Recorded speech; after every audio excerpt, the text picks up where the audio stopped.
Sir వారికి నా వందనాలు చెల్లిస్తున్నాను. Praise Lord. మరి చిన్న ప్రార్థన చేసుకున్నా. నేను ప్రార్థన చేసిన చెప్పే వాక్యం స్తోత్రమేయానికి వందనాలు, మహోన్నతానికి వందనాలు తండ్రి. అద్భుత రీతిగా మమ్మల్ని మా మధ్యన వచ్చిన దేవుడు వైపు నీకు వందనాలు. నా స్థితులకు ఆశ్రమమైన వందనాలు. ఈ యొక్క ప్రభా మరి ఈ యొక్క పునరుద్ధరణలో మేమందరం కూడా నీ మందిరంలో వచ్చి నిన్ను స్తుతించి గణపరిచే భాగ్యం ఇచ్చినందుకు వందనాలు. నిజానికి మా భక్తి విశ్వాసం కాదు, నీ అపారమైన కృపాన్ని మేము గట్టిగా నమ్ముతున్నాం. అవును మరి మాకంటే పరిస్థితి మా ధనులు మంచివారు గొప్పవారు ఈ లోకాన్ని విడిచి వెళ్ళొచ్చు. కేవలం కృప వల్లే మేము సజీవులతో నేను స్థితించి భాగ్యాన్ని ఇచ్చినందుకు వందనాలు. ఈ ప్రియదాసు మధ్య ఉంచినందుకు ప్రభా మరి ఈ ప్రియదాసుతో మీరే మాట్లాడి ప్రభా నాకు మాట్లాడి కూడా మీ మాట ద్వారా మేమందరం కూడా చెప్తున్నది బలపరచుకుంటున్నాం. ఆమేన్. దేవునామ స్తోత్రాలు. మీ అందరికీ వందనాలు. మరి మీ అందరూ సంతోషంగా ఉన్నారా? సంతోషంగా ఉన్నాం కాబట్టి దేవుని సన్నిధికి వచ్చాం. అయితే ఈరోజు నేను కూడా దేవుని సన్నిధి గురించి మాట్లాడాలని ఆశపడుతున్నాను. దావీదు రాసినటువంటి కీర్తనలు 101 ఈ కీర్తనని ప్రిన్స్ ఆఫ్ సాంగ్ అంటారు. ఈయన రాజైన తర్వాత రాజుల పరిపాలన ఎలా ఉండాలి, గవర్నమెంట్ ఎలా ఉండాలి అని ఇందులో ఉన్న 8 వాక్యాల్లో 15 తీర్మానాలు తీసుకుంటాడు. Near about 15 resolutions. ఈయనకి దేవుని సన్నిధి అంటే ఎంతో మక్కువ, ఎంతో ఇష్టం, ఎంతో మరి ఆరాధన పూర్వకంగా ఉంటాడు. అప్పుడు దేవుని సన్నిధి అంటే పాత నిబంధనలు ఏంటి? మందసం మనకు తెలుసు కదా, ఆర్క్. అది దేంతో తయారు చేయబడింది? నార్మల్గా అంటారు తుమ్మకర్ర అని, కానీ అది ఒక పవిత్రమైన దేవుని సన్నిధిలో పెట్టబడుతుంది. మరైతే మోషేకి చెప్తాడు దేవుడు, మందసం తుమ్మకర్రతోనే కానీ 2.5 మూరల వెడల్పు, 2.5 మూరల పొడవు, 3.5 ఎత్తు ఉండేలాగా దాన్ని చేసి అది ఎవరు మొయ్యాలి, ఎంత దూరంలో పట్టుకోవాలి, అది ఎక్కడ పెట్టాలి, దాన్ని ఎవరైతే మొయ్యాలి, ఎవరు మొయ్యాలని చెప్తారంటే యాజకులు. ఎవరండినా? యాజకులు. లేవీల్లో కహాతీలు అనేటువంటి ఒక వర్గం ఉంటుంది, వారు మాత్రమే మొయ్యాలి, మిగతా వాళ్ళు ఎవరు కూడా మొయ్యకూడదు. అలాంటి దేవుని సన్నిధిని తీసుకురావాలని దేవుడు ఎంతో తాహతాపడతాడు, ఎంతో ఆరాటపడతాడు, ఎంతో మరి శ్రవిస్తాడు. మరి ఈ మందసం గురించి మనకు తెలుసు, మనం చదివే క్రితం. మందసము ఎక్కడ ఉంటే అక్కడ మరి పవిత్రత ఉంటుంది. మనకు తెలుసు కదా, ఒకసారి ఇజ్రాయేల్ తీసుకెళ్తుంటే 4,000 మంది చనిపోతారు. మళ్ళీ ఇంకోసారి తీసుకొచ్చేసే యుద్ధాలు జరుగుతున్నాయి. మనకి మందసం లేదు కాబట్టి, దేవుని సన్నిధి లేదు కాబట్టి తీసుకొచ్చేసి, కానీ ఇజ్రాయేల్ 30,000 మంది చనిపోతారు. అసలు మందసంలో ఏముందా అని తెలుసుకోవాలని ఒకళ్ళు తెరవబోతే ఎంతమంది చనిపోతారు? 50,070 మంది చనిపోతారు. దేవుని సన్నిధి అంటే మందసంలో ఏముంటుంది? 3 వస్తువులు ఉంటాయి. ఏముంటాయండి? అహరోను స్వీకరించు కర్ర, మన్నా మరి దేవుని సన్నిధి నుంచి వచ్చినది, 10 ఆజ్ఞల పలకలు. ఇవన్నీ ఏంటిది? సాదృశ్యం. ఓల్డ్ టెస్టిమెంట్లో ఇవన్నీ మందసాన్ని పెట్టారు, కానీ న్యూ టెస్టిమెంట్లో ఇవన్నీ కూడా యేసుక్రీస్తుకు సాదృశ్యం. ప్రజాజ్ఞలు అంటే దేవుని వాక్యం, వెలుగైన దేవుని, ఆయనే దేవుడై ఉన్నాడు, వాక్యమే దేవుడై ఉన్నాడు. అలాగే మన్నా అంటే పైనుంచి, ఆకాశం నుంచి వచ్చింది. ఆకాశం నుంచి మన పాపాల నిమిత్తము నజరేయుడైన యేసుక్రీస్తు వారు వస్తారు. సిగిరించిన కర్ర అంటే మన యొక్క ఆశలు సిగిరింపచేసేలాగా అహరోను సిగిరించు కర్ర. ఇవి ఎంతో పవిత్రంగా చూసుకుంటారు. అప్పుడు ఎంత పవిత్రం అంటే చూడండి, మరి ఈయన తీసుకొచ్చేటప్పుడు మరి 2వ సమూయేలులో ఒక ఉంటారు. ఆయన ఎవరంటే 20 సంవత్సరాల ఇంట్లో పెడతారు. అంటుకుంటేనే చచ్చిపోద్ది అనుకున్న వాళ్ళు 20 సంవత్సరాలు అభినాదాము ఇంట్లో మరి ఆమె ఉంటబడుతుంది. అక్కడి నుంచి తీసుకురావాలని ఈయన ప్రయత్నిస్తాం గన నాకోము కళ్ళెం వద్ద కొత్త ఎడ్ల బండిలో తీసుకొచ్చినప్పుడు కాలు జారుతుంది ఎద్దులకి. కాలు జారినప్పుడు అక్కడ ఉన్నట్టు ఉజ్జి అనేట్టు ఆయన చేయబోయి పట్టుకోవాలనుకుంటాడు. కానీ అక్కడ దేవుని యొక్క ఉగ్రత వచ్చి మరి ఆయన చనిపోతాడు. చూడండి, మరి 2 సమయాలు 6వ అధ్యాయంలో ఉంటుంది. దేవుని మందసం మనతో ఉన్నప్పుడు ఎంతో భద్రంగా ఉండాలి. గిత్తీయుడగు ఒబేదోదోము ఫిలిస్తీయుడైన అన్యుడు ఇంట్లో ఈయన తీసుకొచ్చేటప్పుడు దావీదు భయపడిపోతాడు. అమ్మో, ఇంత పవిత్రమైనది తీసుకొచ్చి నాకు యెరూషలేములో పెడితే ఎక్కడ జరుగుద్దనని ఎవరన్నా ఇది ఇంట్లో ఉంచుకుంటారంటే అప్పుడు ఒక ఫిలిస్తీయుడు వస్తాడు, ఒబేదోదోము, నా ఇంట్లో ఉంచుకుంటానయ్యా అని ఆయన తీసుకెళ్ళి ఆయన ఎక్కడో కొండ పక్కన ఉంటాడు. ఆయన ఇంట్లో 3 నెలలు పెడతాడు. అప్పుడు వరకు దేవుడు ఎక్కడ పెట్టాలని దేవుడు మరి ఎంతో ప్రయాసపడి దానికి తగినటువంటి గుడారం ఏర్పాటు చేయాలని అనుకుంటాడు. అప్పుడు రాసినటువంటి కీర్తన ఇది, 101వ కీర్తన. అప్పుడు దేవుని సన్నిధిలో ఎలా ఉండాలి, నేను ఎలాంటి క్రమశిక్షణతో, ఎలాంటి నియమ నిబంధనలతో, ఎలాంటి తీర్మానాలతో నేను దేవుని మందసాన్ని పెట్టుకోవాలని అప్పుడు ఎంతో మరి ఇది తర్వాత యెరూషలేము తీసుకొస్తారు. ఈ ఒబేదెదోము ఇంట్లో 3 నెలలు ఉన్న తర్వాత ఆయనకి 8 మంది కుమారులు, వాళ్ళందరూ కూడా ఆశీర్వదించబడతారు. సుమారుగా 60 మంది ఆ కుటుంబంలో దీవించబడతారు. మందసం ఎక్కడుంటే, మందసం అంటే ఏమన్నాను, దేవుని సన్నిధి. దేవుని సన్నిధి ఎక్కడుంటే పవిత్రమైన ప్లేస్లో ఉంటుంది. అప్పుడు ఆ కుటుంబం కానీ ఆ తరము కానీ దీవించబడుతుంది. అందుకని ఈయనకి తెలుసు కాబట్టి ధర్మశాస్త్రం తెలిసినటువంటి డేవిడు ఎట్లా పెట్టాలని చివరికి దానిని యెరూషలేము తీసుకొచ్చిన తర్వాత ఆయన ఆనందంతో నాట్యమాడుతూ గంతులు వేస్తూ మరి పాటలు పాడతాడు. అప్పుడు ఆయన భార్యనే ఆయన అసహించుకుంటుంది. అయినా సరే ఆయన బట్టలు ఉడిపోతున్నా సరే ఆ ఆనందంలో డ్యాన్స్ చేస్తాడు, నాట్యం చేస్తాడు, ఆనందం కీర్తనలు పడతాడు. అప్పుడు రాసినటువంటి కీర్తన ఇది. దీన్ని ప్రిన్స్ ఆఫ్ సాంగ్ అంటారు. ఒక రాజులు ఎలా ఉండాలి, గవర్నమెంట్ ఎలా ఉండాలి, ప్రభుత్వం ఎలా ఉండాలి, ఏమి నియమ నిబంధనలు కావాలి, ఆ నియమ నిబంధనలన్నీ కూడా 8 వచనాల్లో ఉంటాయి. 8 వచనాల్లో 16 తీర్మానాలు ఉంటాయి. మొదట వచనం చూద్దామండి.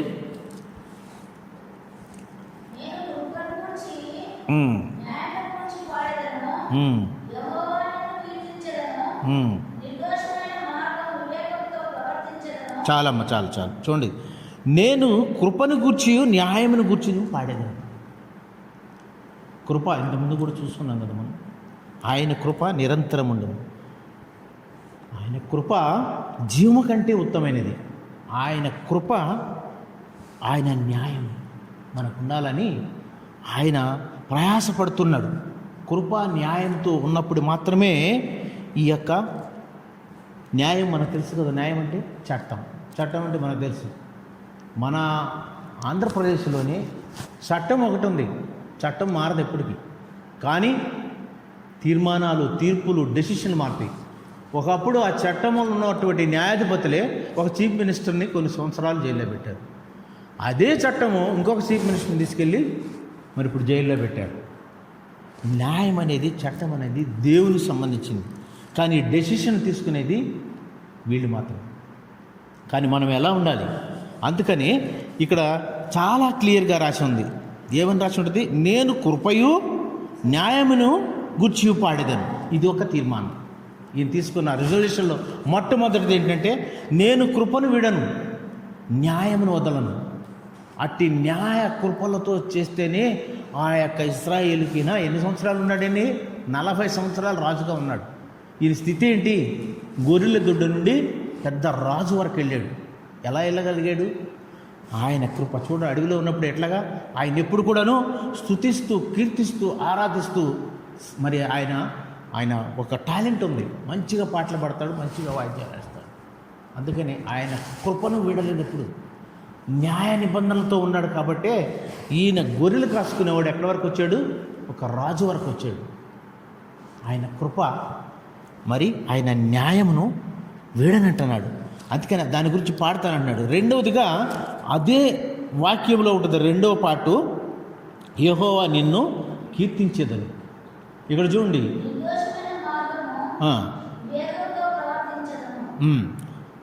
చాలు. ఇక్కడ రెండవది ఏంటంటే యెహోవా నిన్ను కీర్తించేదను. ఆయనని మనం కీర్తించాలి, ఆయన్ని మనం స్తుతించాలి. ఆయన కీర్తించినప్పుడు మనకేమొస్తుందండి? సంతోషము, బలము, లాభం వస్తుంది. ఎల్లవేళలా ఆయన కీర్తించాలి, ఎల్లవేళలా ఆయన స్తుతించాలి.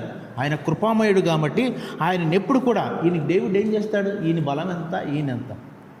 సుమారు 13 అడుగులు ఉన్న గొలియాదుని మరి ఎదుర్కొంటాకి వెళ్తాడు. ఎందుకని?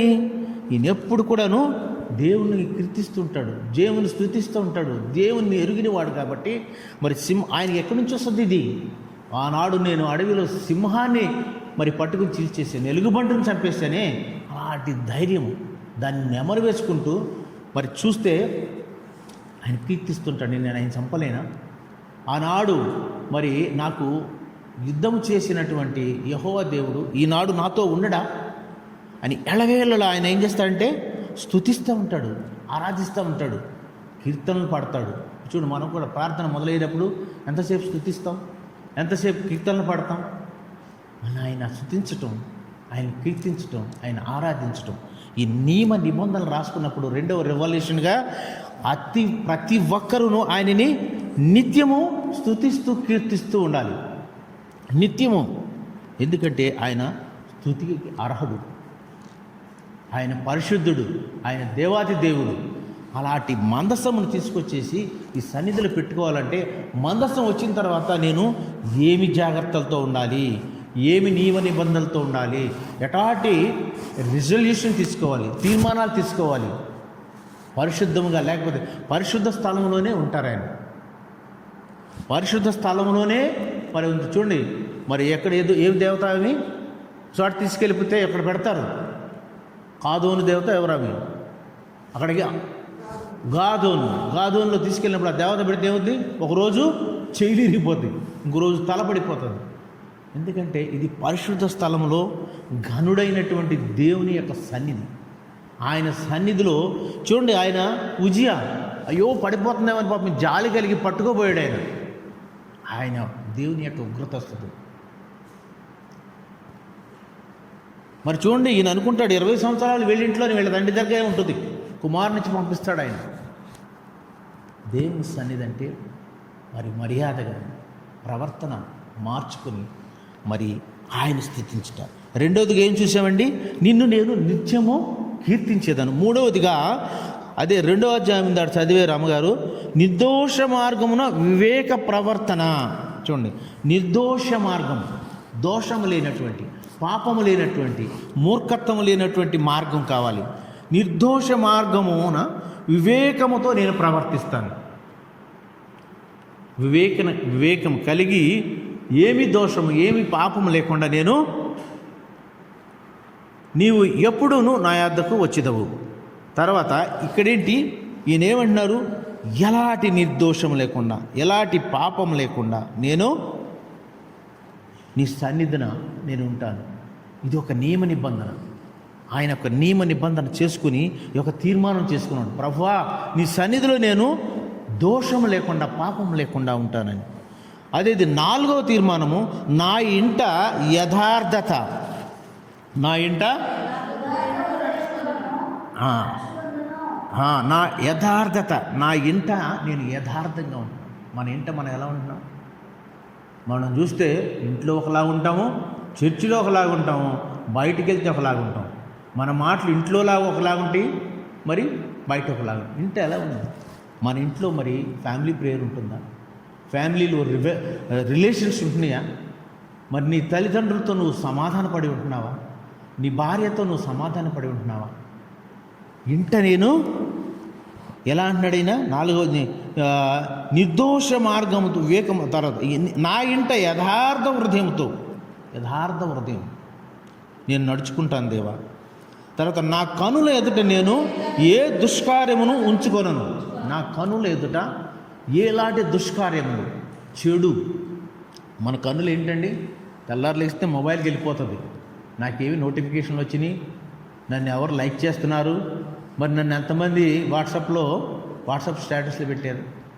మొబైల్ చూడకుండా ఉండగలుగుతున్నామా? ఉండలేము. మన కన్నులన్నీ కూడాను ఎట్లా ఉంటాయి అంటే అలా వెళ్ళిపోతున్నాయి. నా కన్నుల ఎదుట నేను దుష్కార్యములను ఉంచుకొనను. మరి చూడండి, కన్నులు, మన కన్నులే మనల్ని చంపేస్తాయి, మన కన్నులే మనల్ని నరకాన్ని తీసుకెళ్తాయి. మనకి మంచి ఎగ్జాంపుల్ డేవిడ్ మిద్ది మీదకి ఎక్కాడు. ఆయన కన్నులు ఇట్టుంటే బాగుండేది కదా, అటు చూశాడు, స్నానం చేస్తున్న స్త్రీని చూశాడు, బెత్షెబాని. మరి ఆమెతో పాపం చేశాడు. ఆ పాపం నుంచి తప్పించుకోవాలని భర్తను చంపేశాడు. మన కన్నులు ఎలాంటి అంటే మన నరకాన్ని తీసుకెళ్తాయి. మరి మీ కన్ను ఎలా ఉన్నది? మీ కన్నులు ఏం చూస్తున్నాయి? మరి బైబిల్నే చూస్తున్నాయా? మంచినే చూస్తున్నాయా? ఇది కూడా ఒక ఎన్నో నిబంధన అంటే ఇది 4వది 5వది. నా కన్నుల ఎదుట ఏ దుష్కార్యములు నేను చూడను అంటున్నాడు. నా కన్నుల ఎదుట నేను ఎలాంటి దుష్కార్యములు చూడండి. ఇందులో ఉన్న 8 వాక్యాలే. ఒక్కొక్క వాక్యాన్ని విపులీకరించి చూడండి. చూస్తే దాంట్లోనూ 15 మీకు తీర్మానాలు, రిజల్యూషన్స్ వస్తాయి. ఎంత చక్కగాను మన కన్నులు ఎలా ఉన్నాయి. నయనం ప్రధానం అంటారు కదా దేహంలో. కళ్ళు పోయినాయి అనుకోండి, మరి ఎందుకు పనికిరావు? అందుకని మన కన్నులను మనము ఎలా చూసుకోవాలి, మన కన్నులను మనం ఎలా చూసుకుంటున్నామో మరి అది. తర్వాత ఇంకొకటి చూస్తే ఇక్కడ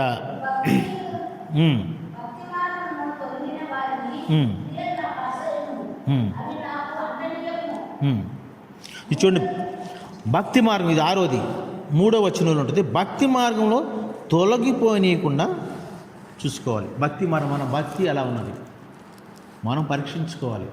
మన భక్తి ఎలా ఉన్నది, ఎన్నిసార్లు మనం బైబిల్ చదువుతున్నాము, మరి ఎలా ఉంటున్నాము, మన క్రియలు ఎలా ఉన్నాయి, వాటిని అంటనీయని అంటున్నాడు. భక్తి మార్గం చూడండి, ఎప్పుడు కూడా భక్తుల సావాసం ఉంటేనే అది వైర్యంగా ఉంటాం. భక్తి లేని వారితో మనం సావాసం చేస్తే మన యొక్క బుద్ధులు మారిపోతాయి, మన చూపులు మారిపోతాయి, మన అన్నీ కూడా మారిపోతాయి. అందుకని మనము భక్తిహీనులతో సహవాసం చేయొద్దు. ఈయన చేసుకుంటున్నాడు, నేను రాజునైనటువంటి తర్వాత నా రూల్స్ ఎలా ఉండాలంటే మిగతా వాళ్ళందరూ కూడా, అప్పుడు ఆనాడు డేవిడ్కే కాదండి, ఈనాడు మన అందరికి కూడా ఇది వర్తిస్తుంది. ఇది మన గవర్నమెంట్లో కానీ మన రాజ్యాంగంలో కానీ ఎక్కడ చూసినానో ఈ యొక్క రూల్స్ రెగ్యులేషన్స్ కరెక్ట్గా ఫాలో కలగలిగితే మనకి పాపం అనేది అంటదు, ఈ అనేకమైనటువంటి శిక్షలనే రావు. అందుకని మనము భక్తి మార్గము తొలగిపోనికుండా క్రియలు నాకు అసహ్యం, అవి అంటనీకు. అలాంటివి భక్తిహీనుల సహవాసం నాకు అంటనీయొద్దు ప్రభువా, నేను అంటనీయను, నాకు దగ్గరికి రానీనని ఈయన తీర్మానం చేసుకుంటున్నాడు. ఎందుకంటే ఈయన దేవుని యొక్క సన్నిధి మందసం అంటే భయం. కొన్ని వేల మంది చనిపోయాడు. దాన్ని ఎలా పవిత్రంగా కాపాడుకోవాలి, ఎక్కడ ఉంచాలి, ఎలా చేయాలని ఇలాంటివన్నీ కూడా ఈయన రాసుకుని ఈ కీర్తనలో మనందరికీ ఉపయోగపడేలాగా మరి చెప్తున్నాడు. మరి తర్వాత చూస్తే మూర్ఖ చిత్తుడు చూడండి. మూర్ఖుడు మనకు తెలుసు కదా, చాలామంది ఉన్నారు బైబిల్లో. మూర్ఖ చిత్తుడు నా దగ్గరికి రావద్దు, నా దగ్గర నుంచి తొలగిపోవాలంటాడు. మరి ఆహాబు మనకు తెలుసు కదా, వాడు మూర్ఖుడు. తన భార్య యెజబెలు మరి ఏం చేసిందో మనకు అందరికి స్టోరీ తెలుసు. అలాంటి మూర్ఖులు ఆయన దగ్గరికి రాని అంటున్నాడు. అలాంటి మూర్ఖులు. అలాగే బెల్షస్సార్ కింగ్ కూడా మూర్ఖుడే. దానియేలు 5వ అధ్యాయం ఒకసారి చూడము, 22వ వచనంలో చక్కగా మరి ఈ మూర్ఖత్వం ప్రవర్తిస్తాడు ఆయన. దానియేలు 5వ అధ్యాయం 22 నుంచి 28 వరకు చూస్తే బెల్షస్సార్ కింగ్ ఈయన మరి దానియేలుకి మరి ఆయనకి ఒక తలంపు వచ్చినప్పుడు దానియేలు మాత్రమే చెప్పగలడు దానికి యొక్క అర్థం. ఆయన వాళ్ళ తాత చేసినటువంటి మూర్ఖత్వం అన్నీ కూడా మర్చిపోయి ఈయన ఏం చేస్తాడు, మందసం నుంచి వచ్చిన గిన్నెలోనూ 1000 మంది మరి కింగ్స్తోనూ రాణులతోనూ ఆయన మద్యం తీసుకుని ఎంజాయ్ చేస్తాడు. అప్పుడు యొక్క దేవుని యొక్క ఉగ్రత వస్తుంది, అతని చేతి నుంచి చేతి రాత వస్తుంది. ఏమైనా రాసి ఉంటాడు మెనే, దానికి అర్థమో తెలియదని. అప్పుడు ఈయన చెప్తాడనమాట, ఆయన మూర్ఖులాగా బిహేవ్ చేశాడు. నీ తాతని గద్దించాడు కదా, ఆయన ఎక్కడికి వెళ్ళాడు? గడ్డి మేసాడు అడవికి వెళ్ళి. మరి నువ్వు కూడా ఇలాగే చేస్తున్నావని అలాంటి మూర్ఖులు ఆయన దగ్గరికి రానియకూడదు. ఇవన్నీ కూడా మనకు బైబిల్లో చాలా చక్కగా మరి వివరించి పెట్టారు. అలాగే తర్వాత 8వ చూస్తే దౌష్ట్యమును నేను అనుసరింపను. దౌష్ట్యం అంటే ఇక్కడ చూడండి, ఇక్కడ ఇది అశ్లీలత అంటే వ్యభిచారం. ఇక్కడ చూడండి, మనం అమెరికా చూసుకుంటే ఇప్పుడు ఎంత బాగా చెడిపోయిందంటే, ఒకప్పుడు అమెరికాలో యుఎస్ఏ ఎలా ఫామ్ అయిందండి? హౌ దే హ్యావ్ మేడ్, అందరూ వేరే వేరే దేశాల నుంచి వలసపోయి అక్కడికి వెళ్ళారు. అక్కడ వాళ్ళందరూ కూడా స్టార్టింగ్లో ఎంతో మరి వాళ్ళ కరెన్సీ మీద కూడా రాసుకున్నారు, we will follow the true God అని, మేము నీతిని అనుసరిస్తూ బతుకుతామని. ఇప్పుడు వచ్చి చూస్తే అక్కడ ఎంత వ్యభిచారం, చిన్నపిల్లలకి అబార్షన్ దగ్గర నుంచి, పురుషుల వివాహం, లేడీస్ వివాహం. అలాంటి 8వ కూడా ఈయన ఏమంటున్నాడంటే, ఆయన నా దగ్గరకు దౌష్ట్యమును నేను అనుసరింపు, నా దగ్గరికి రాని దాన్ని, అది ఒక పాపము, అలాంటివి నన్ను అంటకుండా, అలాంటి ఐ హేట్ ఈవిల్నెస్ అంటున్నాడు. నేను దాన్ని అసహించుకుంటున్నాను అంటున్నాడు. అట్లాగే మరి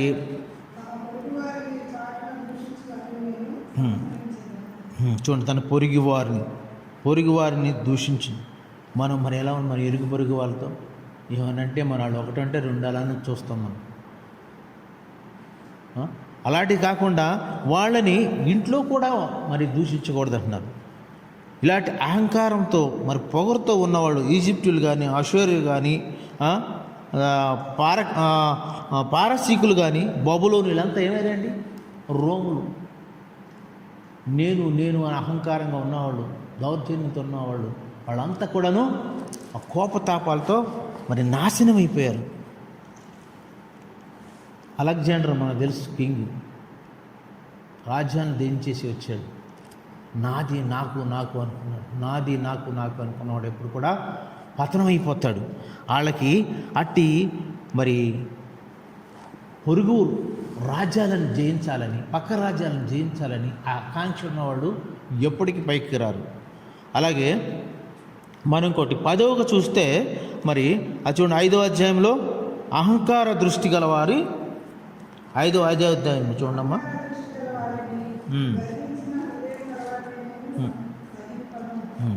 చూడండి, అహంకార దృష్టి. తర్వాత గర్వించిన హృదయం. మనం గర్వం కలిగిన హృదయాలు మన బైబిల్లోనే చాలా చోట్ల చూసాం కదా. మరి గర్వించినటువంటి హృదయాలు కానీ, నాశనం. ప్రొవర్బ్స్ 11:2 ఒకసారి చూడమ్మా. సామెతలు 11:2లోను చూడండి, దానివల్ల ఏం ఉపయోగం లేదు, అవమానం, సిగ్గు వస్తుంది. అదే ప్రొవర్బ్స్ 16:18లో నాశనంకు ముందు చూడండి, మన పతనానికి, మన నాశనానికి ముందు ఏముంటాయండి? ఈ అహంకారం, గర్వం. అట్టివి నా దగ్గరికి రాకుండా చూసుకుంటాను దేవా అని ఒక ప్రతిజ్ఞ చేస్తున్నాడు, ఒక రెజల్యూషన్ చేస్తున్నాడు. ఈయన ఆనాడు అంత భయం భక్తితో ఉండమంటే ఇంత మహా గొప్ప కింగుగా తయారయ్యాడు. చూడండి, మనము ఇప్పుడు చూస్తూ వచ్చాం కదా. ఒకటి, ఆయన ఎప్పుడు కూడాను నేను నీ కృపను గూర్చి, న్యాయముని గూర్చి పాడేదనన్నాడు. రెండవది, నిన్ను అస్తమానం ఎల్లవేళలా కీర్తించేదను.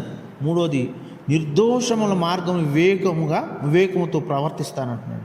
నా ఇంట యథార్థ హృదయంతో నడుచుకుంటానంటున్నాడు.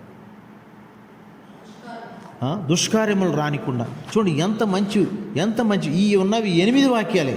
8 వాక్యాలు అని ఎన్ని విషయాలు చెప్పాడండి. అదేవిధంగా మనం చూస్తే 6వ మాట చూడమ్మా.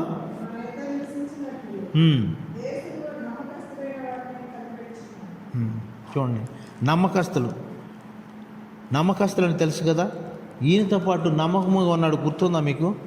ప్రతిదినము భోజనం చేసినటువంటి ఎవరైనా పేరు మోతేబేషులు. ఆయనకి ఎంతో నమ్మకం.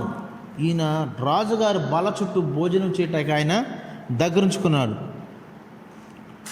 మళ్ళీ బర్చిలియ వీళ్ళందరినీ కూడాను ఎవరైతే వీనికి నమ్మకముగా ఉంటారో అట్టి వారిని మాత్రమే దగ్గర ఉంచుకోవాలి. మన ఇంట్లో కూడాను ఎవరు పడితే ఆయన్ని ఆహ్వానించకూడదు. వాళ్ళు ఎలా ఉన్నారు? మనకు నమ్మకముగా భక్తి కలిగి ఉన్నారా? దేవుని భయం ఉన్నదా? అలాంటి వాళ్ళనే మనము దేవుని యొక్క భయం కలిగిన వాళ్ళని మాత్రమే మన ఇంటికి తీసుకోవాలి. ఈయన చూడండి, ఈయన భోజనం చుట్టూ బతికిన కాలం అంతా కూడాను ఈయన భోజనం చుట్టూ ఎంత మంచి కింగ్, ఎంత పెద్ద గొప్ప రాజు అయినా సరే ఈయనకి ఏంటంటే ఒకలాంటి వాళ్ళంటే మరి విశ్వాసం, అలాంటి విశ్వాసం ఉంది కాబట్టి వీళ్ళు దగ్గర చేర్చుకున్నాడు. తర్వాత అందులోనే నిరీక్షణ మార్గము నడుచుకుందును. 6వ వచనంలోనే లాస్ట్లో ఉంటుంది చూడండి.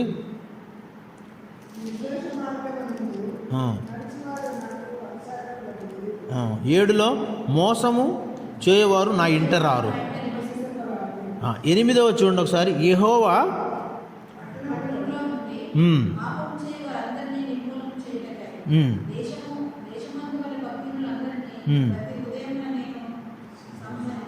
చూడండి, ఆయనకి పాపము ఒకప్పుడు పాపము చేసాడు, కానీ దాని పశ్చాత్తాపంతో ఆయన పశ్చాత్తాపడి కన్నీటి ప్రార్థన చేశాడు. ఇలాంటి పాపము చేయవారంటే వాళ్ళందరినీ దూరంగా పెడతానంటున్నాడు. మరి పాపము చేయవారిని నిర్మూలన చేయుటకై దేశమందలి భక్తిహీనులందరినీ ప్రతి ఉదయం నేను సంహరించేదాను. ప్రతి ఉదయం అంటే ప్రతిసారి కూడా. చూస్తున్నారా మరి ఎంత మంచి వాక్యాలు.